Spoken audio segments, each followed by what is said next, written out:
नमस्कार मित्रों, स्वागत है आपका एक बार फिर आपके अपने यूट्यूब चैनल अथर्व अकेडमी में। दोस्तों, आज की इस क्लास में हम देखेंगे 8 जून यानी कि आज के मध्य प्रदेश जेल प्रहरी एवं वन रक्षक के फर्स्ट, सेकंड और थर्ड तीनों शिफ्ट में आए हुए प्रश्नों के बारे में। तो आइए समय व्यर्थ ना करते हुए शुरू करते हैं आज की हमारी क्लास।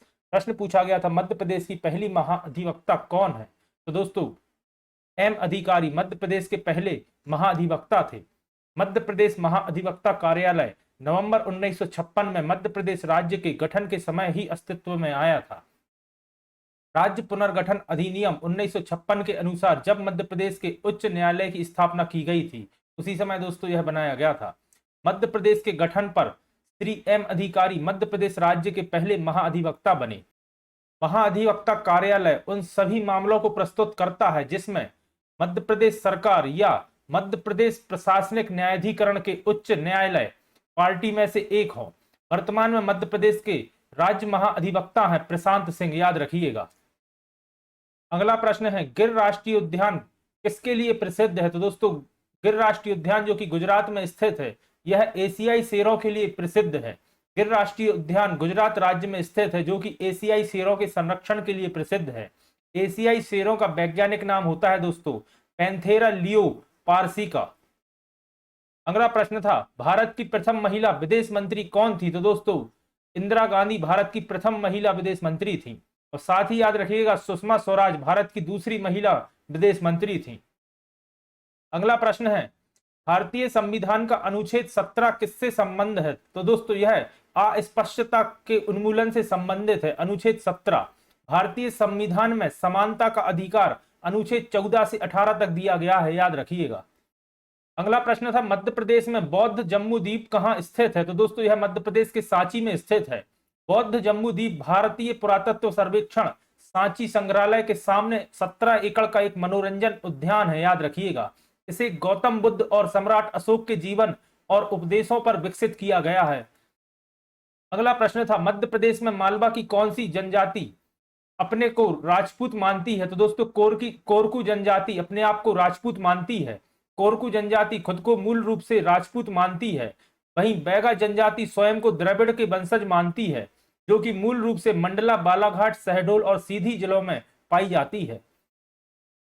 अगला प्रश्न था, मध्य प्रदेश में लॉन्च पैड योजना किस विभाग ने शुरू की थी? तो दोस्तों, लॉन्च पैड योजना की शुरुआत महिला और बाल विकास विभाग द्वारा की गई थी। इस योजना को राज्य के महिला और बाल विकास विभाग द्वारा युवाओं को एक मंच प्रदान करने के उद्देश्य से शुरू किया गया था, जिसके माध्यम से वे अपनी शिक्षा और प्रशिक्षण जारी रखकर आत्मनिर्भर बन सकें। जिला प्रशासन इन युवाओं को stationery, coffee shop, photocopy, computer एवं टाइपिंग आदि वर्क शुरू करने के लिए जगह उपलब्ध कराएगा, याद रखिएगा। अगला प्रश्न था, बरगी बांध किस नदी पर स्थित है? तो आप सभी जानते होंगे, बरगी बांध नर्मदा नदी पर स्थित है। बरगी बांध जबलपुर में स्थित है, जो कि नर्मदा नदी पर बने 30 महत्वपूर्ण बांधों में से एक बांध है और यह जबलपुर एवं आसपास के क्षेत्रों में जल की आपूर्ति का मुख्य स्रोत है, जिसका निर्माण वर्ष 1988 में पूरा हुआ था, याद रखिएगा। अगला प्रश्न था, मलक्का जल डमरू मध्य किस देश के बीच स्थित है? तो दोस्तों, यह मलेशिया और इंडोनेशिया के मध्य स्थित है। मलक्का जल डमरू मध्य जल संधि है जो कि मलेशिया एवं इंडोनेशिया प्रायद्वीप के बीच स्थित है। इसका नाम मलक्का सल्तनत के नाम पर रखा गया है, जिसका साम्राज्य इन द्वीप समूहों पर था। अगला प्रश्न है, बेंगलुरु में आयोजित कर्नाटक ग्लोबल इन्वेस्ट मीट 2022 का उद्घाटन किसने किया? तो दोस्तों, इसका उद्घाटन प्रधानमंत्री नरेंद्र मोदी द्वारा किया गया था और यह 3 दिवसीय कार्यक्रम था जो कि 2 से 4 नवंबर 2022 तक आयोजित किया गया। इसका उद्घाटन प्रधानमंत्री नरेंद्र मोदी द्वारा किया गया था। अगला प्रश्न था, निम्नलिखित में से कौन सा राज्य कयाल के लिए प्रसिद्ध है? तो दोस्तों, कयाल केरल राज्य में झीलों को कहा जाता है और इसका सही जवाब था केरल। केरल में लैगून झीलों को कयाल के रूप में जाना जाता है। कयाल का शाब्दिक अर्थ होता है बैक वाटर यानी कि झील। और याद रखिएगा, बेम्बनाड कयाल या फिर बेम्बनाड लैगून भारत की सबसे लंबी झील है, याद रखिएगा। अगला प्रश्न था, नंदी कोलू नृत्य का संबंध किस राज्य से है? दोस्तों, नंदी कोलू नृत्य का संबंध कर्नाटक से है, याद रखिएगा। अगला प्रश्न था, पंचतंत्र की कथाएं किसके द्वारा लिखी गई थी? तो दोस्तों, यह विष्णु शर्मा द्वारा लिखी गई थी पंचतंत्र की कथाएं। पंचतंत्र भारतीय दंत कथाओं का सबसे पुराना जीवित संग्रह है यह एक हिंदू विद्वान पंडित विष्णु शर्मा द्वारा 200 ईसा पूर्व के आसपास लिखा गया था। पंचतंत्र का फारसी, सीरियाई एवं अरबी भाषाओं में भी अनुवाद किया गया है। पंचतंत्र का अर्थ होता है 5 ग्रंथ। अगला प्रश्न था कार्बन उत्पादन में भारत का कितना योगदान है? तो दोस्तों भारत का 7% योगदान है कार्बन उत्पादन में। ग्लोबल कार्बन प्रोजेक्ट के मुताबिक 2017 में कार्बन उत्सर्जित करने वाले टॉप 4 देश हैं। चीन 27%, अमेरिका 15%, यूरोपीय यूनियन 10% और भारत 7%। याद रखिएगा। अगला प्रश्न था अरुणा रॉय का संबंध किस क्षेत्र से है? तो दोस्तों यह एक सामाजिक कार्यकर्ता है या समाज सेवी है। अरुणा रॉय सूचना का अधिकार अभियान से संबंधित है। वह एक सामाजिक कार्यकर्ता है और उन्होंने 1990 में मजदूर किसान शक्ति संगठन का भी गठन किया था। याद रखिएगा। अगला प्रश्न था गंगोत्री राष्ट्रीय उद्यान किस राज्य में स्थित है? तो दोस्तों गंगोत्री राष्ट्रीय उद्यान उत्तराखंड में स्थित है। गंगोत्री राष्ट्रीय उद्यान की स्थापना 6 दिसंबर 1989 को उत्तराखंड के उत्तरकाशी जिले में की गई थी। इसका क्षेत्रफल 2390 वर्ग किलोमीटर है और यह गंगा नदी का उद्गम गौमुख इसी क्षेत्र के अंतर्गत आता है। याद रखिएगा। अगला प्रश्न था 167 सदस्य देशों वाला संगठन कौन सा है? तो दोस्तों इस संगठन का नाम है अंतरराष्ट्रीय मानकीकरण संगठन। अंतरराष्ट्रीय मानकीकरण संगठन एक अंतरराष्ट्रीय मानक सेटिंग निकाय है जिसके कुल 167 सदस्य देश हैं। इसकी स्थापना 23 फरवरी 1947 को की गई थी और इसका मुख्यालय जिनेवा, स्विट्जरलैंड में स्थित है। अगला प्रश्न था ओजोन परत का क्षरण किससे हो रहा है या ओजोन परत के क्षरण का क्या कारण है? तो दोस्तों क्लोरोफ्लोरोकार्बन ओजोन के क्षरण का मुख्य कारण है और क्लोरोफ्लोरोकार्बन को दोस्तों CFC के नाम से जाना जाता है। अगला प्रश्न था सैटेलाइट द्वारा किस मंडल में कार्य किया जाता है? तो दोस्तों इस मंडल का नाम है आयन मंडल, जिसे बाह्य मंडल भी कहा जाता है। अगला प्रश्न है कोशिका की खोज किसने की थी? तो दोस्तों रॉबर्ट हुक ने कोशिका की खोज की थी। अगला प्रश्न है बर्फ में नमक मिलाने से क्या होता है? तो दोस्तों बर्फ का गलनांक कम हो जाता है बर्फ में नमक मिलाने से। अगला प्रश्न था इंसुलिन क्या है? तो दोस्तों इंसुलिन एक प्रकार का हार्मोन है जो कि अग्नाशय में उत्पन्न होता है। अगला प्रश्न था पौधे नाइट्रोजन किस रूप से प्राप्त करते हैं? तो दोस्तों यह नाइट्रेट के फॉर्म में पौधे नाइट्रोजन को प्राप्त करते हैं। अगला प्रश्न था किस खनिज को ब्राउन डायमंड भी कहा जाता है? तो दोस्तों लिग्नाइट, जो कि एक कोयले का फॉर्म है, इसे ब्राउन डायमंड भी कहा जाता है। अगला प्रश्न था OS किसका संकेतक है? तो दोस्तों OS ऑस्मियम का संकेतक है और इसका परमाणु क्रमांक 76 होता है। याद रखिएगा। अगला प्रश्न था 2022 का मेजर ध्यानचंद पुरस्कार किसे दिया गया? तो दोस्तों शरत कमल अजंता को यह पुरस्कार दिया गया और शरत कमल अजंता एक टेबल टेनिस खिलाड़ी है। याद रखिएगा। शरत कमल अजंता एक टेबल टेनिस खिलाड़ी हैं जिन्हें मेजर ध्यानचंद खेल रत्न पुरस्कार 2022 से सम्मानित किया गया है। इस पुरस्कार का नाम महान भारतीय हॉकी खिलाड़ी ध्यानचंद के नाम पर रखा गया है। मेजर ध्यानचंद खेल रत्न पुरस्कार का पहले नाम राजीव गांधी खेल रत्न पुरस्कार था, जिसकी स्थापना वर्ष 1991-92 में की गई थी, लेकिन बाद में इसका नाम बदलकर 2021 में मेजर ध्यानचंद खेल रत्न पुरस्कार रख दिया गया। याद रखिएगा। अगला प्रश्न था निम्नलिखित में से किस शासक ने सौराष्ट्र राज्य स्थापित किया था? तो दोस्तों भट्टाक ने सौराष्ट्र राज्य स्थापित किया था। भट्टक सौराष्ट्र में मैत्रक राज्य की स्थापना की थी। सौराष्ट्र क्षेत्र में गुप्त राजा के सेनापति थे और उन्होंने स्वयं को 475 ईस्वी में स्वतंत्र घोषित किया और मैत्रक राज्य की स्थापना की। मैत्रक दोस्तों गुजरात के सौराष्ट्र में स्थित है। याद रखिएगा। अगला प्रश्न था राजीव गांधी प्रौद्योगिकी विश्वविद्यालय कहाँ स्थित है? दोस्तों इसे आप RGPV के नाम से भी जानते हैं और यह राजधानी भोपाल में स्थित है। RGPV मध्य प्रदेश के भोपाल में स्थित है, जिसे मध्य प्रदेश राज्य तकनीकी विश्वविद्यालय भी कहा जाता है और इसकी स्थापना वर्ष 1998 में की गई थी। याद रखिएगा। अगला प्रश्न था इंद्रसेन ने श्योपुर शहर और दुर्ग की स्थापना कब की थी? तो दोस्तों 1537 में इंद्र सिंह ने श्योपुर शहर एवं दुर्ग की स्थापना की थी। अगला प्रश्न था नवंबर 2022 में स्विट्जरलैंड पर्यटन के मैत्री राजदूत के रूप में किसे नियुक्त किया गया है? तो दोस्तों ओलंपिक मेडल विजेता नीरज चोपड़ा को नवंबर 2022 में स्विट्जरलैंड पर्यटन के मैत्री राजदूत के रूप में नियुक्त किया गया है। याद रखिएगा।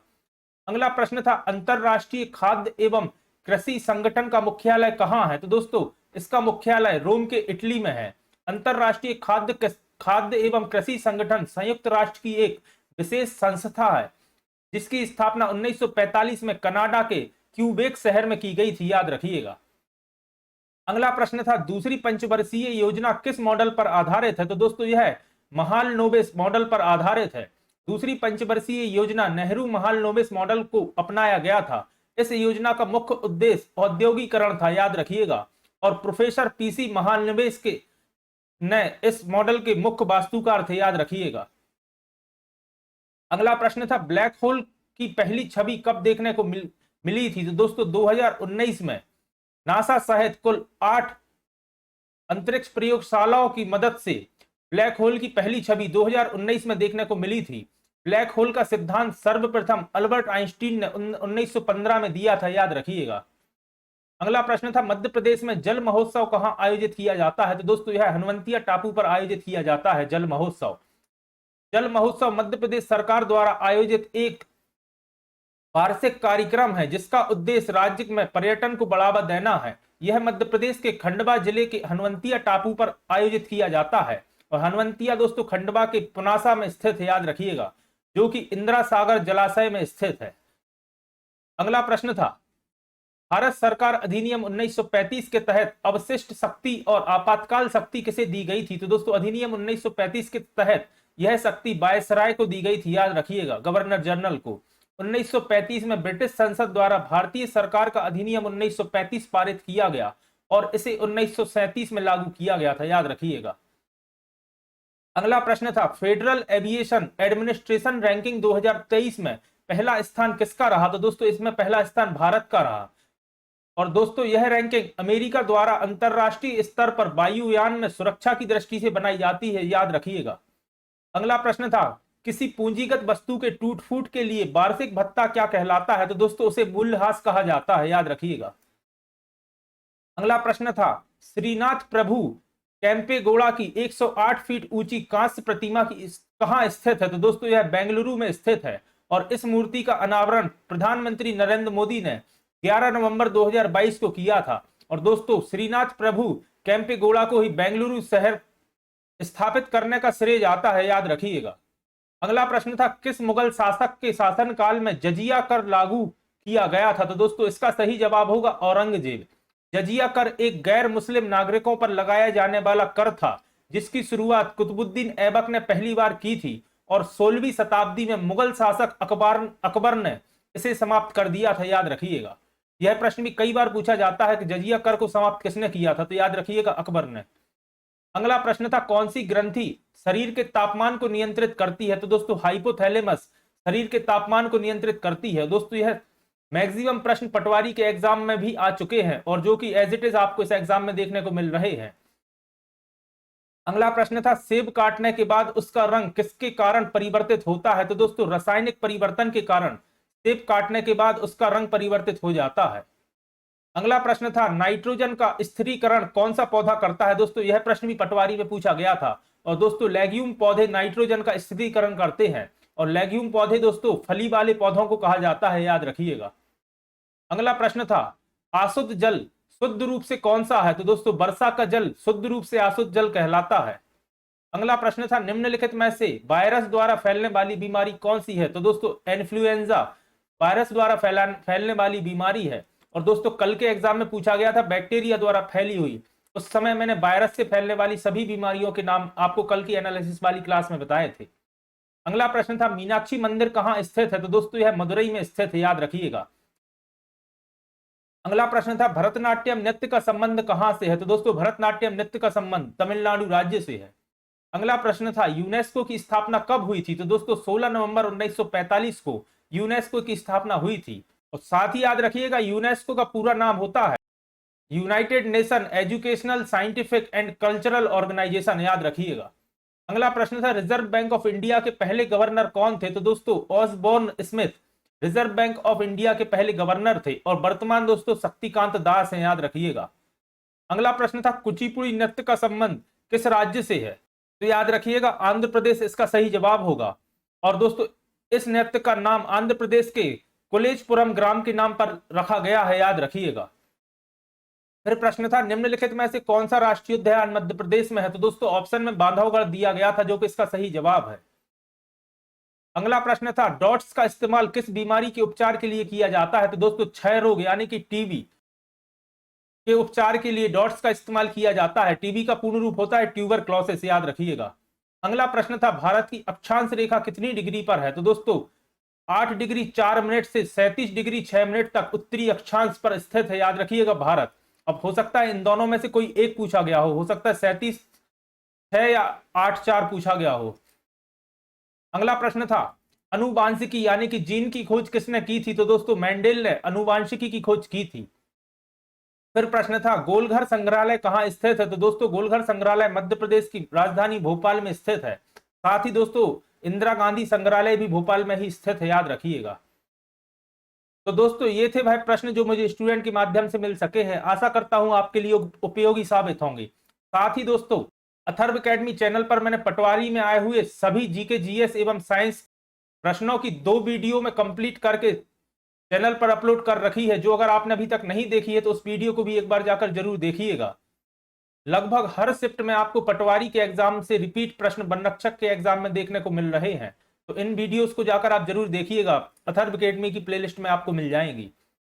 साथ ही हमारे प्रैक्टिस सेट जो कि मैंने अलग से टारगेट करके वनरक्षक एग्जाम के लिए ही सेट किए हैं, तो उन्हें भी एक बार जरूर देखिएगा। काफी प्रश्न आपको उनसे भी एज इट इज आपके एग्जाम में देखने को मिलेंगे।